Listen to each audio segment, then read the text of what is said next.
Dhasa junction કેન્દ્રવર્તી શાળા, પ્રવીણ મકવાણા. મારો ઇનોવેશનનો વિષય છે હું બનું મોબાઈલ ઉપવાસી. સામાન્ય રીતે આ સર્વસામાન્ય મોટામાં મોટો પ્રશ્ન છે કે બાળકોમાં કોરોના કાળ પછી મોબાઈલનો ઉપયોગ કરતાં દુરુપયોગ ખૂબ જ વધી રહ્યો છે.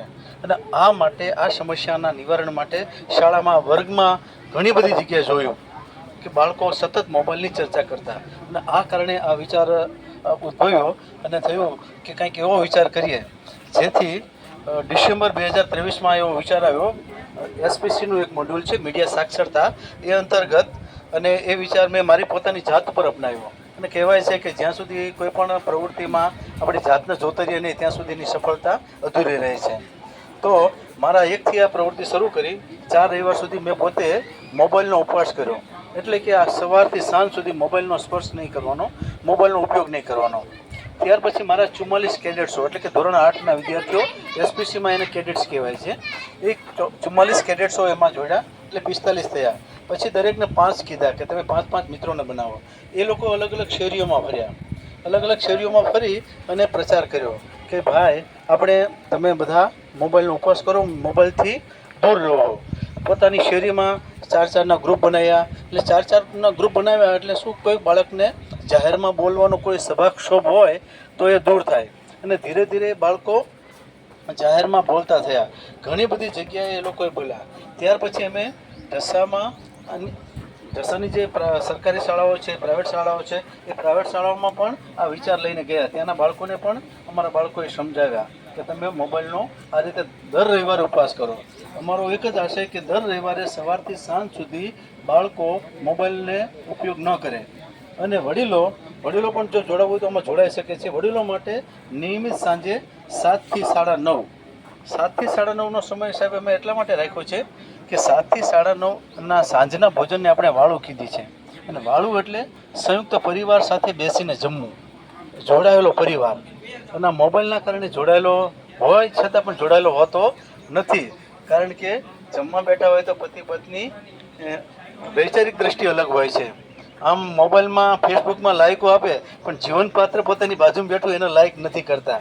એ ફેસબુકના મિત્રો 5,000 હોય કે 10,000, પણ રિયલમાં જ્યારે જરૂર પડે ત્યારે એક પણ મિત્ર એની પાસે હોતો નથી. આમ એને વાસ્તવિકતા સમજાવીએ કે તમે રીલની લાઈફ છોડી દો. બાળકોને એમ કહે કે રીલની લાઈફ છોડો, રિયલ લાઈફ જીવો.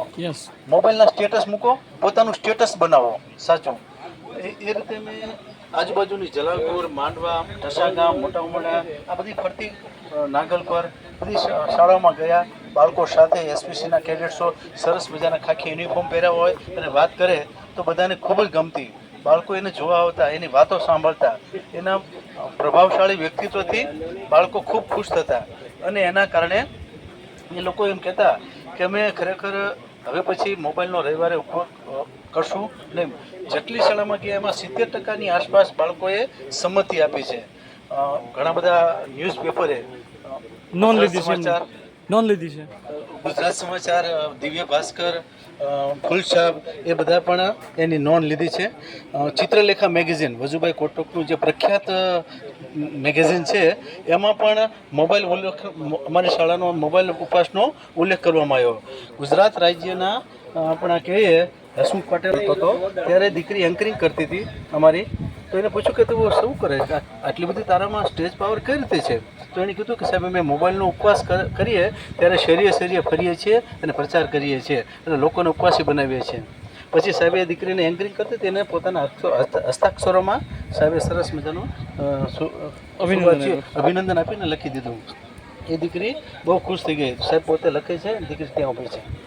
તો આ રીતે બોટાદ જિલ્લાના એસપી સાહેબ કે એ બલોલિયા સાહેબને ખબર પડી કે આ વિચાર બહુ સારો છે. તો એમણે બોટાદ જિલ્લામાં એસપી કચેરીમાં આખું જે બેનર છે એ બેનર હું બનું મોબાઈલ ઉપવાસી, એ બેનર નીચે જ આખો કાર્યક્રમ કર્યો આખો. અને પોલીસ ખાતાને પણ આહવાન કર્યું અને બધા બાળકોને ખૂબ શુભકામનાઓ આપી કે તમે આટલી સરસ મજાની પ્રવૃત્તિ કરો છો. ભારતીબેન શિયાળ તત્કાલીન ભાવનગરના સંસદ સભ્યશ્રી, એમની આગળ પણ બાળકોએ આ વિચારની રજૂઆત કરી અને ખૂબ એ વિચારને પ્રોત્સાહિત કર્યો. અમારી પાસે જે ફળશ્રુતિ મળી છે ને સાહેબ, એ 161 છે. બાળકોએ આખી ફાઇલ ભરીને કાગળ અમને આપ્યા છે બાળકો કામ કરે છે તો બાવીસો લાભાર્થીઓ છે એ તો છે જ. એ સિવાય મેસેજથી જે જાણે અલગ આ 161 કોઈ દાદા દાદીને મદદ કરી, કોઈ પપ્પાને મદદ કરી, એવા 161 વિચારો છે, મૂલ્યો એમની ખીલવણી થઈ છે આ ઉપવાસથી. તો આ રીતે ઉપવાસ કરીએ છીએ. બધા લોકો એનો સ્વીકાર કરી રહ્યા છે. વધારે આ વિચાર ફેલાય એ જ અમારી અપેક્ષા છે. નમસ્કાર.